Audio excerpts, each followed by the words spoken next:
What's going on, Coy Pond? It's your two favorite koi fish back once again. We have subbed out one of our local Cowboys fans for another one. Kev couldn't be with us this week, so as always, as you might have seen on one of the previous episodes, I got my best friend Matt here with us today for this week. And hope everyone's been doing well, had a good week, enjoyed football. As always, there's some pretty fun games to watch, and we're just basically going to go over this past week's games and get into the new ones and give our feedback as needed. Matt, how are you doing today? I'm doing pretty good, a little tired, but we made it out. We made it out. I dragged him out here to do the podcast with me, so round of applause for Matt. And also, we got our 75th subscriber. Yes, sir.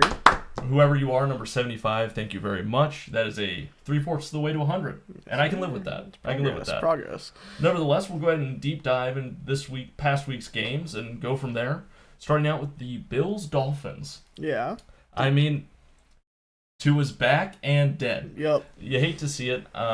It's well documented on this podcast that I'm one of the biggest haters of Tua. But, definitely don't like to see that. That's terrible and horrific that it happened to him. I know there's been a lot of debate over what he should do with his career. He said he's not retiring. That's what I heard too. I think everyone's for him retiring, but I think he's not going to. I really don't think he'll retire either, but I'm not going to give too much of an opinion on that because I don't need any of the Tua lovers in here jumping down my throat. But regardless, hope the best for him. The Bills beat him 31-10. I expected it to be closer. A lot closer. I thought the Dolphins might have had a chance, but frankly, there was at really no point in that game felt like it had a chance, even before Tua went down. So that is what it is. Thursday Night Football's back. Moving on to the Sunday slate, the 1 o'clocks. One of the biggest upsets, or if not the biggest, one of the biggest upsets, the Raiders over the Ravens. Which I saw a crazy stat. The Niners haven't beat the Vikings in Minnesota in over 32 years. Which I don't know if that's true. That would be crazy. I know they lost to the Vikings last year, didn't they? Yeah. If I'm remembering right. They haven't beat them in Minnesota in 32 years. Yeah, I mean, Sam Darnold looks great. I mean, I think Kevin and I have talked about it a little bit in the past or I might have said something about Sam Darnold never really had a shot. He was on the Panthers and the Jets. But, I mean, with Justin Jefferson, that 97-yard catch by him, they look damn good. And that defense is moving. It also kind of feels like the 49ers aren't really up to their peak yet offensively. Yeah. But I also kind of expected the 49ers to be able to handle the Vikings offense. I don't know what happened there necessarily. Purdy just looked horrible. I think that's the main part there. I love Purdy, but he just did not play the way he should have. It definitely felt that way, and it feels like they still haven't gotten Ayuk into it. Now, this upcoming week, Deebo Samuel and Christian McCaffrey will be out. I believe so. I believe Debo's out, Yeah, so now they are forced to work Ayuk. We'll talk about that later, but you would feel like this will be Ayuk's coming out game finally because the last 2 weeks have been a little bit shaky. Jordan Mason.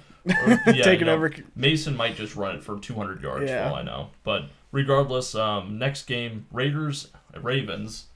I don't know if anybody expected the Ravens to lose at home. No. It kind of felt like the Chiefs last year in the AFC Championship when they went into Baltimore and beat them, for me personally. But that was horrific. I mean, kudos to the Raiders for pulling that off after losing the Chargers the week before. They made your Chargers look good. Yeah, I know. They made them look pretty good. But, I mean, the Ravens, man, 0-2 start to the season. I did not expect that Everyone said the AFC North was going to be Ravens, Bengals, and then the Steelers and Browns fight, and now they're flip-flop. Yeah, that was not impressive at all. But, kudos to the Raiders, sorry. They completely nuked my Eliminator challenge, so I didn't want to play Survival anyway, so I appreciate them giving me one less thing to worry about. Lasted a week longer than me, but...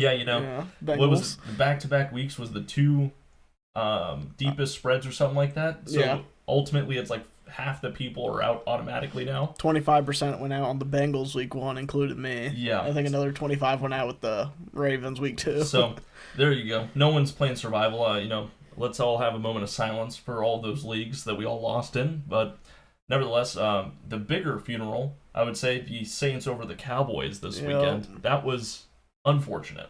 I didn't even watch the second half of it. I don't blame you. That was That was a beatdown that I didn't expect. I didn't have time to get mad because the game was over before it even started, it felt like. Yeah, Kev and I have definitely talked some shit on Derek Carr on this podcast, and Kev felt like, Derek Carr hurt that somehow and mutilated the Cowboys. I think the Saints just got hot early, and I'm just waiting for that burnout. Like, I think they've came together as a team early, and most teams usually take a week or two to actually get used to it, kind of like the Bengals usually do. Yeah. I feel like they're going to slowly burn out, and all these other teams are going to start rising back up to where they should be. I have the same feeling about that. Derek Carr, I don't feel like, as the whatever-year-old he is in the season, I don't think he can keep it up, but I'm very surprised he's been able to do it this far. I mean, it definitely helps when Kamara has 4 touchdowns against the Cowboys. It doesn't require Derek Carr to do too much. If they beat the Eagles just like they did the Cowboys, and I'll consider them an actual threat to go far in the playoffs. If they just absolutely obliterate the NFC East. 2 really good teams. Yeah. Nevertheless, another one of the upsets this week, Buccaneers over the Lions.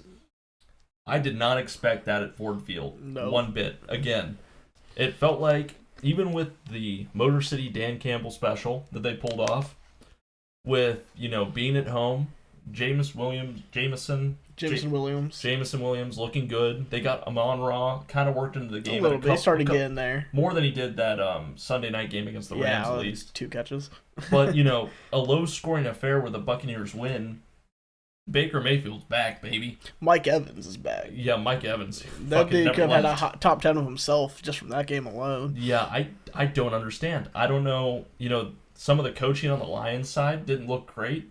But again, I felt like the Lions could have swept, just kind of take care of them, honestly. Yeah. And the fact that they didn't blows my mind. After talking about the Saints game and now the Tampa Bay game, it feels like we have a real conversation about the NFC South not being bad anymore. Yeah. Say what you want about the Panthers. We all know where the Panthers are.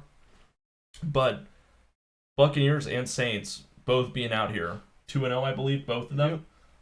What the fuck? And the Bucks got hot last year at the end of the season, knocked out the Eagles out of the playoffs, and then come in hot this year. I mean, they're doing well. If they keep it up, it's kind of like the Saints though. Are they going to burn out? That's kind of how I feel. But again, a couple more weeks has tested it. Yeah, if they both somehow get through the first 6 games, 4-2 or 5-1, then there's the conversation, right? And then they keep it rolling. I mean, that would be crazy if the NFC went through the NFC South. Do they still have the most passing yards through week 2? I know through week 1, I believe they were, but I can't remember that off the top of my head.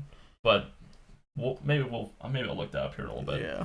Nevertheless, next game, Colts at Packers. I expected that. Malik Willis. With Josh Jacobs with 150, 100-something yards, some crazy amount. And the Colts seemingly didn't prepare for that with a backup quarterback. Well, I can't believe I thought the game was going to be a lot higher scoring. Yes, I thought. From both sides of the ball. I thought Anthony Richardson needs a little warm-up game to get into it, but he still can't really do much, it feels like. I completely agree. He's too inconsistent. I have Anthony Richardson, I think all 3 of my fantasy leagues. And, I'm losing a little bit of faith in Anthony Richardson after that week at Lambeau, given you're playing at Lambeau. But after that first week 1 against the Houston Texans, where it was kind of a shootout, that was rough. That was a rough watch. Well, the crazy part is their running back, who's Josh Jacobs. Yeah. He was on the Raiders last year. Yep. The Raiders are currently through week 2 the lowest rushing team in the NFL, and the Packers are the number 1 rushing team in the NFL. Yeah, it's crazy. What difference one running back can make to an entire team is... Yeah, I agree. Josh Jacobs is a great running back. It just blows my mind that somehow... is it Gus? Oh, my God. I can't remember the defensive coordinator for the Colts. I can't remember. But regardless, the fact they didn't prepare for that and Malik Willis could get by with what he did, impressive. He did enough, kind of similar to what Jacoby Brissett does. He does enough where he's not the reason you lost the game because he won't turn it over, but he'll do just enough. I thought we'd see something completely different. He doesn't need to be flashy. He just needs to just get it done. There. Yeah. Next game, Browns at Jaguars. Browns did it. They pulled it off. There was a minute there where I thought the Browns were going to be where they were give them the win. Jaguars, beat us, please. And somehow they don't. Another ugly fucking game. 31 total points scored. Yep. Kind of pitiful. Jaguars look horrendous. That's what I expected, though. I don't think the Browns' offense is anything special, and I've been a big hater on the Jags for a long time. So I hate both of these teams for different reasons. But Jesus Christ, I don't know. Yeah. I don't have much to say about that game. That was just fucking ugly. We touched on the 49ers Vikings already. Seahawks at Patriots. That was a lot closer than I kind of thought it would be. I thought the Patriots would pull it off, to be honest, in the end. Yeah. But the Seahawks managed to make it work. I think the Patriots could be a little sneaky wild card. Strictly off defense alone. They feel sneaky. Last year they had a, top 10 defense, I believe, technically at the end of the season. They had a really good defense. So, they really still do, to be honest. They do, and if their offense can keep up, putting some points on the board, their defense will be able to squeak out a few more games, and that keeps going. Well, it's even crazier with Jacoby Brissett, if somehow they end up putting Drake May in down the road and it works. Now, I don't know if that would really work or not. But it's still a rookie. With Ramondre Stevenson, it's enough that they can kind of get by with a good defense and a good run game. Yeah, honestly. Exactly. Kind of similar to how the Chargers are doing it, just with not the same amount of players. Yeah, not as much caliber star potential. No doubt. Jets sneak one out against the Titans. It felt like the Jets took a little longer to warm up to the offense as I previously thought they would. But, they pulled it off. They won in Nashville, which isn't always easy. But Titans putting up a fight. Second week, they put up a fight. I didn't really... Will Levis in the fourth quarter might be the worst quarterback of all time. Yeah, no, at this point, it really feels like Will Levis is just handing other teams the game. He has so much potential. First half, he always looks good, and then after that, it just spirals downhill. Yes, and honestly, I feel like Callahan will be able to get the most out of him at some point. It's only week 2. These are all kind of overreactions, no doubt. But, it doesn't help when he now has a second meme of him going viral. Diving for a fumble. I don't even know what it was. It was like a diving shovel pass. Yeah, that just fumbled out of his hands. Yeah, so now we have 2 weeks worth of memes. At this rate, he's going to go 17 for 17 somehow. But, Titans offense needs to figure it out if they want to win games. Seemingly the Jets defense still, again, giving up 17 points to the Titans is not very impressive. Very good. And their offense really doesn't have they have the weapons for it. They just don't use them. It feels like, and they rely on Breece Hall too much. And when Breece Hall starts getting stopped, they're just lost. It looks like. I completely agree, and I think Aaron Rodgers might take a couple more weeks to work up to it, given he was out for the whole last year basically. Yeah, I think he's still warming up to everything. So I'm not out on the Jets yet, but it's definitely been a rougher start than I kind of thought it would be initially. Now here's a real bar burner: the Giants at Commanders. One of the dumbest games I've ever watched. Yo. The NFC East in that part of the alley, not very impressive. Jaden Daniels doing what he can. I like Jaden Daniels. I think he's going to be a stud. I like him. It's just that Commanders team is rough to watch. 7 field goals for the win. Almost breaking the record. I think the record's 8. I mean, was it overtime? No. They kicked it at the end. Last second. And then you have the Giants, Danny Dimes. Malik Neighbors had a better week. He had a good week. Danny Dimes getting there. Giants still 0-2, not looking stupendous. No. We'll see how that goes. I'm just trying to remember if there's any funny quotes from that game, but frankly, it was just kind of a shit show. Yeah, nothing really crazy happened there. No, so we'll just leave it at that. Rams at Cardinals. I enjoyed watching that a lot. That was hilarious. Marvin Harrison coming home game. First 6 minutes of the game, 2 touchdowns, 100-some yards. I believe he tied a record of some sort that was his dad's record by a rookie wide receiver in that game. It was like the most touchdowns scored in a single quarter by a rookie wide receiver. I think he tied him at 2. That's pretty sweet. Which was awesome to see. I'll try and find it and throw it up if I think can. they're a sneaky team as well. Their offense looked like they were on all cylinders. Both games. Yeah. The Cardinals have until week 8 when the new Call of Duty game comes out. Yep, October something. October 28th, I believe. So up until then, these Cardinals could just go on a knock off teams, But they basically just kicked the shit out of the most injured team in the league, it feels like right now. Yeah, exactly. Cooper Kupp with the ankle, Stafford beat up. Puka Nacua out for a little bit. So Stafford and Kupp got hurt that game, right? Yeah. And then they already had a couple linemen missing. I don't know if they got any else hurt, but nonetheless, Cardinals threw it fucked them, quite frankly. Yeah. To put it nicely. Steelers at Broncos. Not much to be said. The best part of that game was the interview with Bo Nix after. Where they said, "Can you rush through that last play?" He's like, "Yeah, just drop back and throw it to the other team." That was the most exciting part of that game. Yeah, no, I have hope for Bo Nix, but also it's just going to be a rough year for the Broncos. Yeah. Bengals at Chiefs. That was an exciting game. That was a good game. If you're a Bengals fan, did not end quite the way you'd hoped. It was a pass interference. I'm sorry, Luke, if you're watching. It was 100% early. There's a couple misholdings, yes, but it was the right call. Yeah, it was. It was the right call. The the hold the Chiefs had on the Bengals. Yeah, it was blatant. I'll put the video. I will find that video. But the camera zooms, and there's 2 offensive linemen holding this Bengals player back, and that was terrible. Yeah. You know, there's holding on every play. We always say that.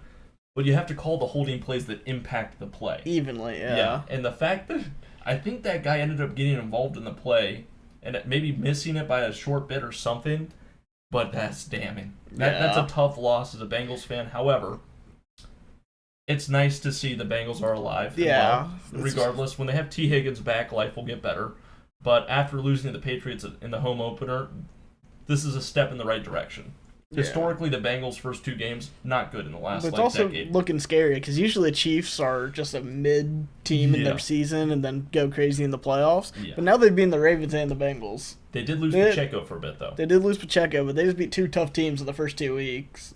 Arguably. Yeah. All I'm going to say is Bengals have lost to the Patriots and the Ravens lost to the Raiders following the games. Maybe they're not as good. So I'm not saying the Chiefs are bad, but I'm saying they just lost a running back for a few weeks, and one of those games is the Chargers. So didn't they just sign Kareem Hunt? Yeah, so that scares me in a different way.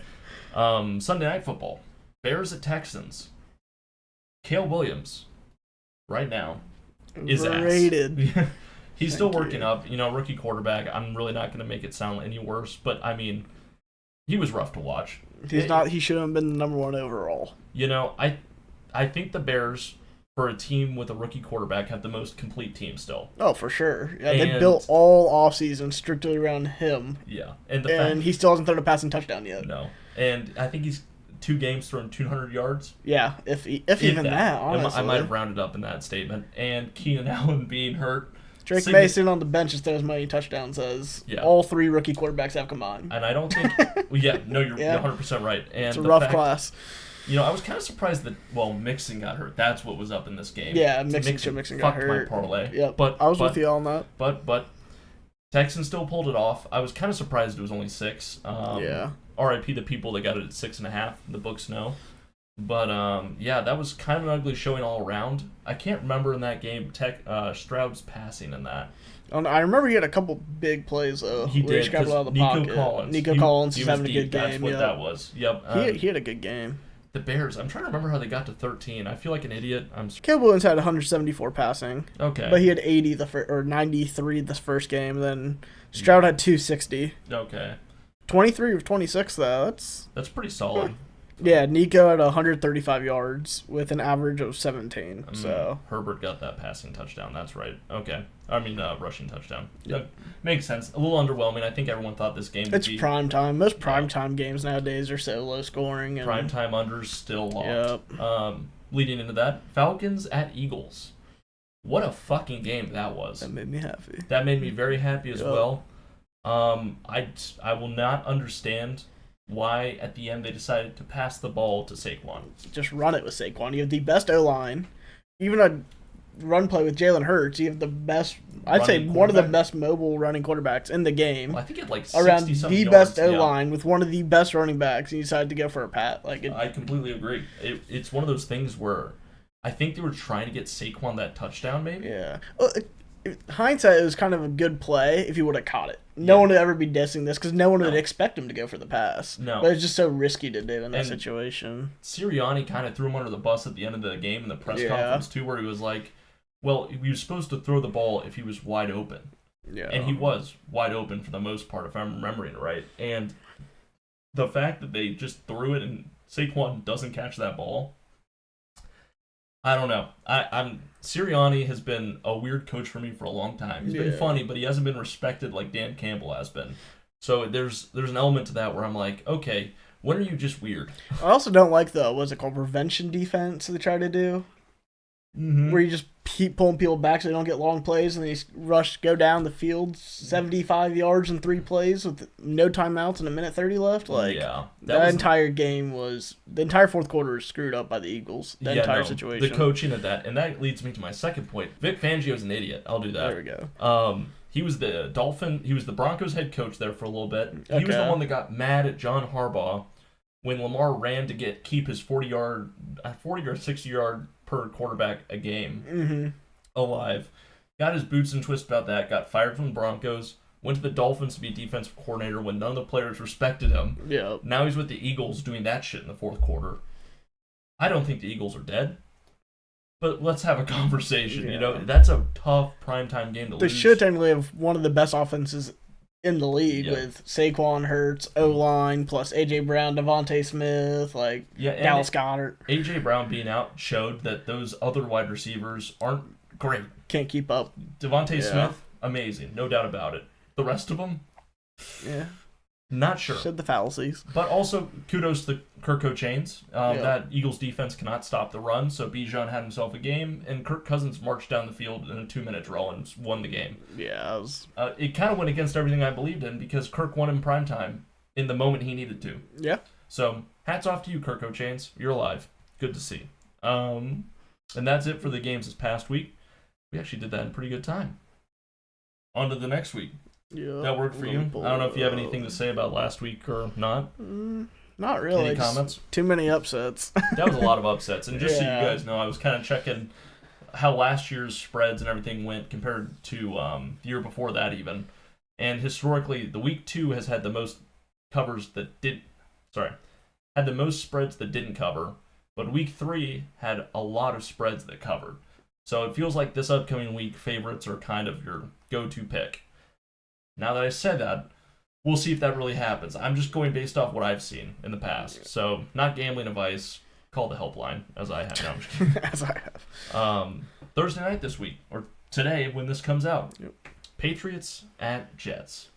One of the most under games that'll probably ever occur. Not as or bad the as most high scoring, knowing our luck. Yeah, no kidding. Because I think the over-under is at 38.5 right now.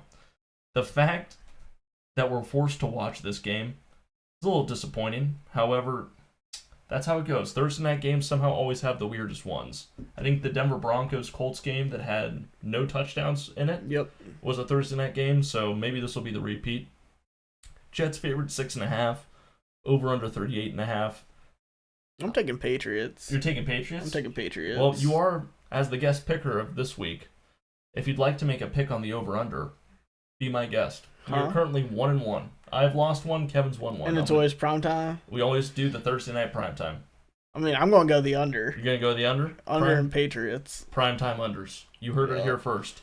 That is the guest picker, Coy Pond pick of the week. Here comes 70 points. Inbound 50, but nonetheless, you're taking Patriots? I'm taking Patriots. You know, Patriots plus 6.5, I don't hate. I'm writing them down. Write it down? Hell yeah. All right, that's Thursday night. We'll kind of deep dive the ones we care about versus what we don't care about. Pro pick, I've got Garrett Wilson over 61.5 receiving yards this game. I personally think that'll hit easy, but that's just me. That's my little teaser for you guys out there. Giants at Browns. I think Browns dog walk them, honestly. Oh, no. I was telling you earlier, I think the Giants have a shot just because Danny Dimes looked a little more comfortable. Malik Neighbors started to shine a little bit more in week 2, and I just have no faith in the Browns. They tried to give away a game that they should have easily won against the Jaguars. They got dog walked by the Cowboys in week 1. I just don't think there's any faith in their quarterback. I think, I don't know, Njoku might not play. Nick Chubb's still out. I just think the entire team's in shambles right now, and they're not going to get together for a few more weeks. I think this is the game, sneaky Giants game here. Sneaky Giants game. I don't hate it. You know what? Okay, I'll flip my pick. I'll do the plus 6.5. Plus 6.5 for the Giants. Okay.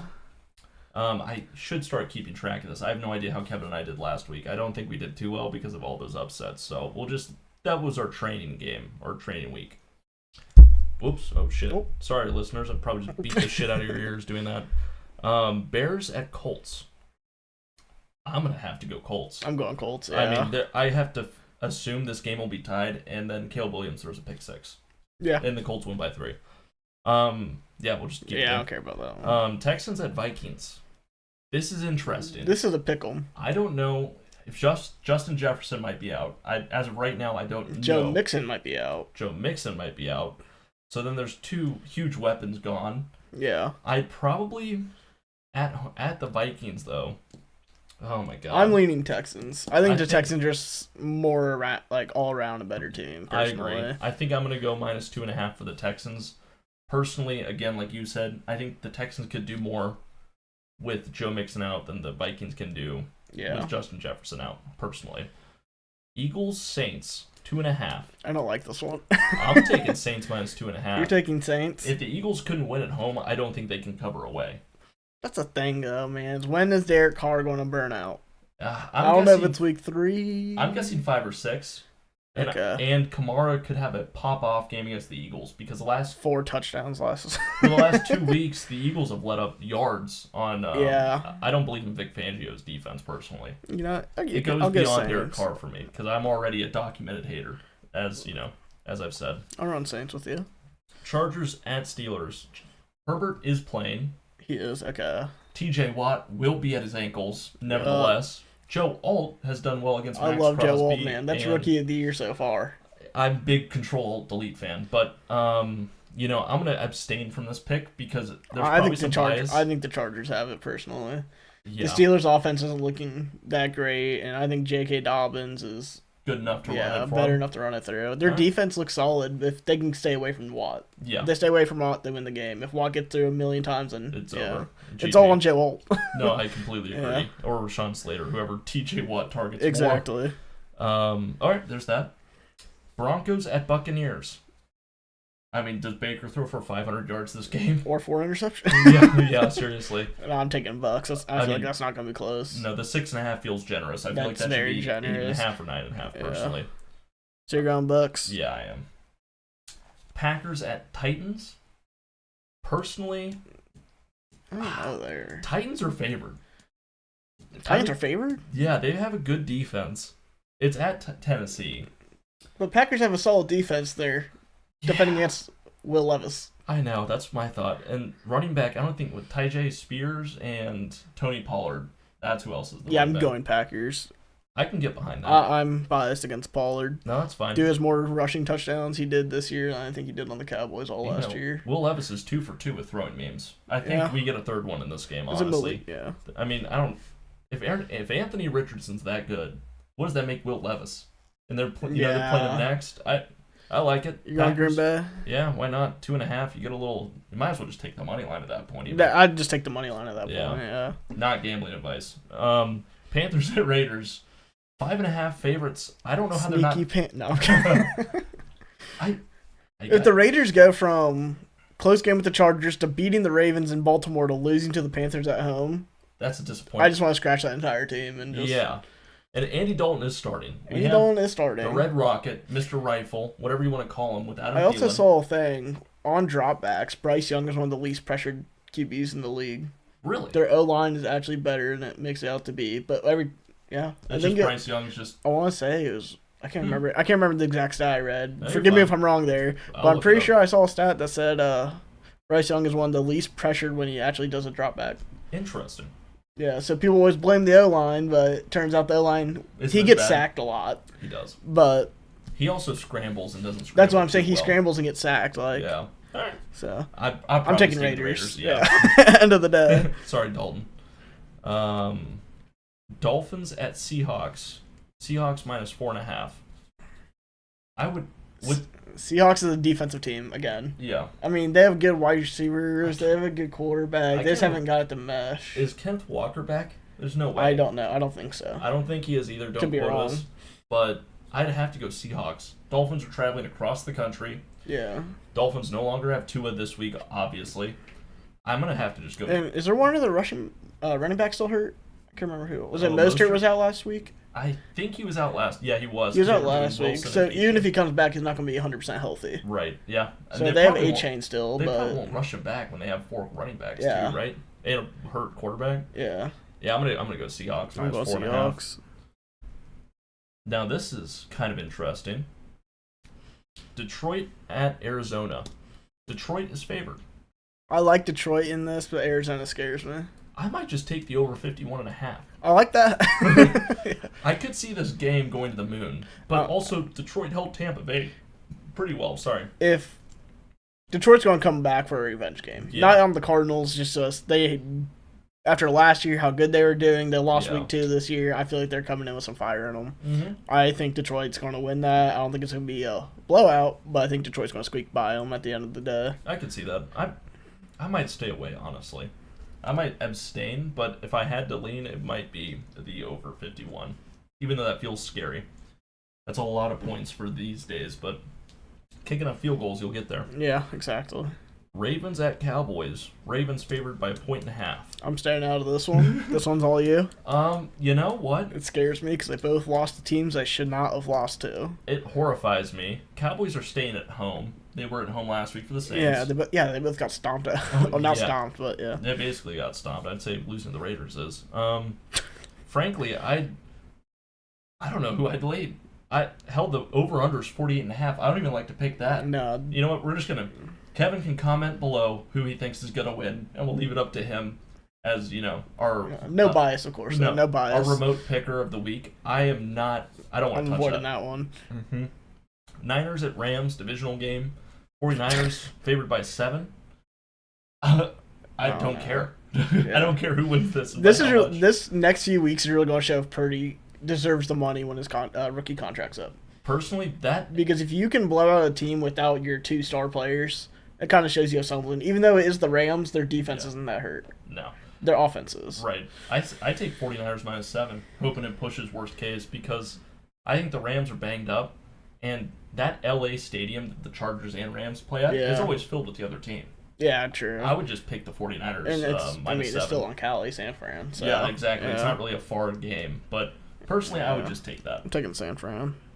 And again, early leans, we're kind of talking through what we're thinking, but again, not too in-depth.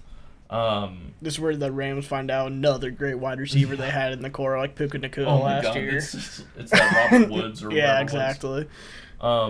Kansas City Chiefs at Atlanta Falcons. Falcons coming off a prime time again. Kirk Cochain's in 2 back-to-back primetime games. Sunday night, Kirk just came off beating Philly at Philadelphia. Now they play the Chiefs. In NFL fashion, it'd be, the Chiefs beat 2 good teams. They should stomp them. And then they lose. And then the Falcons come out and Bijan Robinson runs for 200. The Falcons are dogs at 3.5 right now.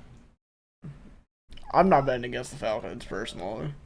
I kind of want to pick the Falcons plus plus 3.5. And I think it's more of what my heart's telling me.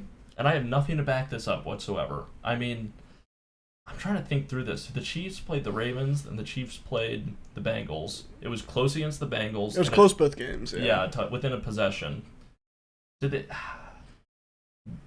I don't know. It felt like the Falcons really heated up their passing game at the end of that Eagles game. Instead of just giving it to Bijan every time. Right. If they keep that up going into this week, I think the Chiefs could lose to the Falcons. Pacheco's out. Yeah, fuck it. Give me the Falcons. I'm taking the Falcons. I don't even need to hear more. We have 2 Monday night games this week. I didn't know that. Okay. This happens a few weeks out of the year now. But Jaguars at Bills. Bills dog walk a minus 4.5. I hate the Jaguars. I've been saying that. I'm a hater. Bills by 30. Yeah, as a Chargers fan, I'll never forget that fateful night I watched. So Bills minus 4.5 feels like a lock. Not much need to be said about that one. No need. Commanders at Bengals. Bengals are again home favorites. Sneaky Commanders. Sneaky Washington. What's that Indian cry in the distance I hear? Yeah, I know. Is that a Bengal high? Dude, they're trying to bring that back too. Do you see that? The petition's getting some steam. The Redskins, baby. Apparently the tribe wants him back. I don't know how true that is. They've been for a couple of years. They've been trying to get it back, but no one's really been listening. But now it's starting to get some motion out there. So whatever your stance is on it, so be it. But I think it'd be nice because, frankly, it was the Washington football team. Yeah. Now it's the Commanders. Which I feel like the Commanders is technically worse than the Redskins as a team. So name. And the franchise history, the last 4 years they haven't been the Redskins have not gone well. Not at all. I think they had the poop stadium there for a bit. Yep. Dan Snyder doing his shit, and now maybe we move it back. Rebuild, new name. Yeah, new stadium. New old name. Yeah, but regardless, Bengals minus 7.5. I do not love. No. I don't know if T. Higgins will be back or not. Bengals fans, I apologize if you waited the entire show to listen to this part. I have no idea. I would say Burrow is going to curb stomp the Commanders this game. Typically the 3rd week they come out and lay pipe. But I'm not sure. Yeah. The Commanders couldn't score a touchdown last week. It was all. But the Bengals also couldn't stop the rush in either game, right? I don't know how much Pacheco rushed for, but Ramondre Stevenson had a great week against them. And it's a running quarterback, and I can't remember who their running back is. This is Eckler. It's Eckler now. Well, no, it's Brian Robinson Jr. is the main one, I think. Okay, and then Eckler's like an alternate. Brian Robinson Jr.'s been having a pretty decent year, so it really depends on the run. I don't think they'll... In primetime, though, at least the Patriots game wasn't. And then they went 1 o'clock, 4 o'clock. Yeah. Based on the gods, I have to assume they win this. Hopefully. I'm going to give it to the Bengals. If the Bengals start 0-3, just look forward to next year, Bengals fans. Yeah. I'd take the Bengals. I'm taking Bengals at the end of the day, but I'd tease it under. Well, I said, like, when I was first on the show, 4 or 5 months ago, preseason, I said the Commanders are going to beat the Cowboys and be the 2nd seed. And they are currently the number 1 seed in the NFC East. I will say, Week 2, but... Kevin's made comments. Matt was the reason. He thinks the Commanders get the second place in the league. I think the Commanders so Eagles, Commanders. I've been saying that. I just think the Cowboys got worse this year, as you could see last week. And the Commanders have been in both games, and I like the rookie. If he starts getting hot, like it's sneaky. What's his name? Trey Hendrickson on the Bengals, that defensive lineman. Yeah, that dude's scary. I think he absolutely lays out Jaden Daniels in this game. I can see it, too. I still taking the Bengals, but I'm saying the Commanders are sneaky. I agree. I think Bengals is -6.5 is what I'd take, and that over-under 46.5, I'd probably just go under. Yeah, I'd go under for that for sure. Bengals offense hasn't been clicking yet. Now there's the Commanders. Exactly. Like I said, he still hasn't thrown a passing touchdown. Yeah, that's a whole different problem for the league. But regardless, that's it for the picks. What did we hit at? Oh, we hit right about where I hoped. Perfect. Right under 40 minutes. Yeah. Again, thank you guys for the 75 subscribers. Give it up for Matt, our guest co-host of the week. I'll be back again in a few months probably. So once in a blue moon you see the guy. But yeah, that's about it. Hope you all have a great week and enjoy the football. Yeah. Peace.